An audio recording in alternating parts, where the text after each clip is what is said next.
اعوذ باللہ من الشیطان الرجیم، بسم اللہ الرحمن الرحیم۔ سورہ نمبر 22، آیت نمبر 78۔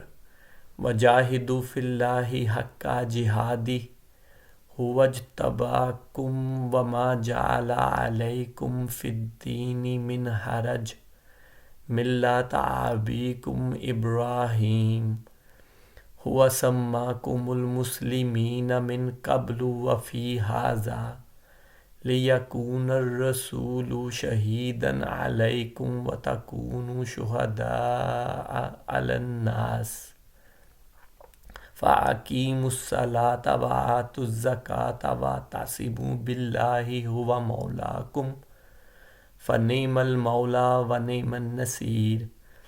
اللہ کی راہ میں جہاد کرو جیسا کہ جہاد کرنے کا حق ہے، اس نے تمہیں اپنے کام کے لیے چن لیا ہے اور دین میں تم پر کوئی تنگی نہیں رکھی۔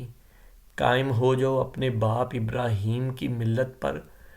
اللہ نے پہلے بھی تمہارا نام مسلم رکھا تھا اور قرآن میں بھی تمہارا یہی نام ہے، تاکہ رسول اللہ صلی اللہ علیہ وآلہ وسلم تم پر گواہ ہوں اور تم لوگوں پر گواہ۔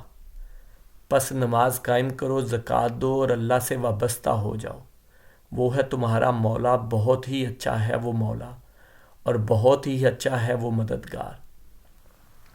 یہ سورہ اس کی جو بھی آج ہم آیت کر رہے ہیں، اس سے 2 آیات پیچھے چھوڑ کے آیت نمبر جو 75 ہے وہ بھی ہم آلریڈی رسولوں کے ٹاپک میں کر چکے ہیں کہ اللہ پاک فرشتوں میں سے اور انسانوں میں سے دونوں میں سے اپنے رسول چن لیتا ہے۔ تو یہ آیت جو ہے ہم رسولوں کے ٹاپک میں کر رہے ہیں، جو ہمارا تھوڑا رسولوں کے ٹاپک میں ہی ایک سلسلہ جاری ہے کہ رسول یہ دین جو ہے اللہ پاک نے کہیں نہ کہیں کسی آیات میں یہ کچھ ظاہر کیا ہے ہمیں کہ یہ ایک ہی دین ہے، ظاہری بات ہے۔ اور یہ یہاں پہ اس آیت میں تو ایون یہ ہے کہ ہم نام بھی مسلمان سیم ہے، ہم سے پہلے بھی مسلمان ہی تھا اور اب بھی مسلمان ہی ہے۔ تو اس کو دیکھتے ہیں، اللہ کی راہ میں جہاد کرو جیسا کہ جہاد کرنے کا حق ہے، اس نے تمہیں اپنے کام کے لیے چن لیا ہے۔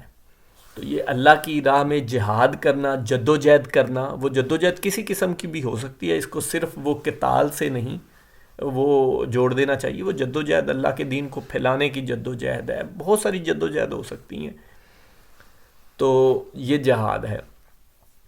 تو تھوڑی لمبی آیت ہے، ہمارا جو ٹاپک جو میں نے اس میں بیچ میں بات کرنی تھی وہ ضروری تھی یہ آیت، اس لیے صرف وہ تھوڑا سا اس کا ذکر ہے، باقی دوسری باتیں ہیں۔ اور لمبی آیت ہوتی ہے اسی لیے اوپر جو ٹیکس بھی ہے وہ بھی تھوڑا چھوٹا ہوتا ہے، اور میں کوئی قاری وغیرہ یا بہت وہ اس طرح تو نہیں ہوں، بس جتنی کوئی عربی یا جتنا ایک وہ آتی ہے اس طرح پڑھ دیتا ہوں، تو کوئی غلطی وغیرہ ہو تو اس کو پلیز اگنور کر دیا کریں۔ اچھا، اور دین میں تم پر کوئی تنگی نہیں، یہ وہی مشہور آیت ہے جس میں یہ بھی بات ہے کہ دین میں تم میں کوئی تنگی نہیں ہے۔ اچھا، قائم ہو جاؤ اپنے باپ ابراہیم علیہ السلام کی ملت پر۔ کہ ملت کس پہ قائم، اللہ پاک ہمیں کہہ رہا ہے کہ کس کی ملت پہ قائم ہونا ہے؟ ابراہیم علیہ السلام کی ملت پر۔ مینز یہ ایک دین جو ہے وہ دین ایک ہی ہے، یہی ہمارا ٹاپک تھا، اور اسی کے آپ دیکھیں آیت ہے اوپر، ریفرنس ہے، آپ خود بھی اس کا ترجمہ دیکھ سکتے ہیں۔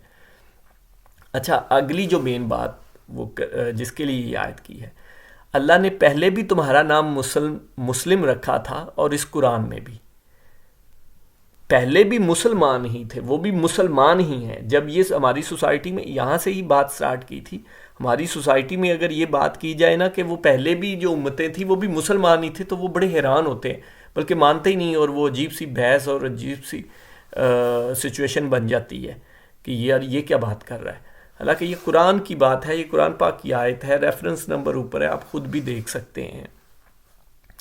تو مسلم نام رکھا، اور ایون آپ عربی میں بھی پڑھیں تو وہ بھی ایگزیکٹلی یہی ہے، ہوا سماکم المسلمین۔ اس کا نیچے جو لفظ بائی لفظ ترجمہ بھی ہے وہ بھی آپ پڑھ سکتے ہیں۔ اچھا، من قبل و فی ھذا، کہ پہلے بھی اور اس میں بھی، اس میں قرآن نہیں ہے، اسی لیے بریکٹس میں قرآن ہے، تو ظاہری بات ہے اس میں بھی کا مطلب قرآن ہی ہے. اچھا، تاکہ رسول صلی اللہ علیہ وسلم تم پر گواہ ہو اور تم لوگوں پر گواہ ہو کہ یہ جو ہماری جو امت ہے، حضور پاک کیونکہ آخری نبی ہیں، تو ہم نے آگے پیغام پہنچانا ہے، ہم نے جن جن لوگوں تک پیغام پہنچانا ہے ان پہ ہم گواہ رہیں. یہ گواہ کا بھی ہم نے آیات دیکھی تھی. تو ہمارے رسول حضور پاک صلی اللہ علیہ وسلم کیونکہ آخری رسول ہیں، تو وہ تو انہوں نے جہاں پہ پہنچایا، جن لوگوں تک پہنچایا، وہ ان پر گواہ ہوں گے، اور ان سے آگے جو پہنچائیں گے انہوں نے پہنچا دیا، ان کی پھر ذمہ داری ہے آگے پہنچانا، تو وہ اگلوں پہ جن تک پہنچائیں گے گواہ ہوں. ایسے ہی ہماری ذمہ داری ہے، ہم نے بھی آگے پہنچانا ہے. پس نماز قائم کرو، زکوٰۃ دو اور اللہ سے وابستہ ہو جاؤ. تو یہ وہی اسٹینڈرڈ چیز ہے، نماز اور زکوٰۃ، ایمان لانا اور نماز اور زکوٰۃ. یہ آپ اکثر قرآن پاک میں پڑھیں گے. ضروری چیزیں یہی ہیں کہ ایک نماز اللہ کے آگے جھکنا، اور زکوٰۃ اپنے مال میں سے انسانوں کے لیے، دوسروں کے لیے حق رکھنا، ان کا بھی حق رکھنا اس میں. یہ دو ضروری کام ہیں، اور اللہ سے وابستہ ہو جاؤ. اس کے علاوہ روزے ہیں، وہ سال کے بعد آتے ہیں، اب آنے والے ہیں. اور حج تو ویسے ہی اگر آپ پہ اس پہ ہوتے ہی توفیق ہوتی ہے تو پھر آپ پہ فرض ہے، اور وہ بھی زندگی میں ایک بار ہی. اچھا، یہ ہے تمہارا مولا، بہت ہی اچھا ہے وہ مولا، اور بہت ہی اچھا ہے وہ مددگار. تو بہت اچھا ہے وہ مددگار بھی، اور بہت اچھا آقا بھی ہے. جزاک اللہ خیر.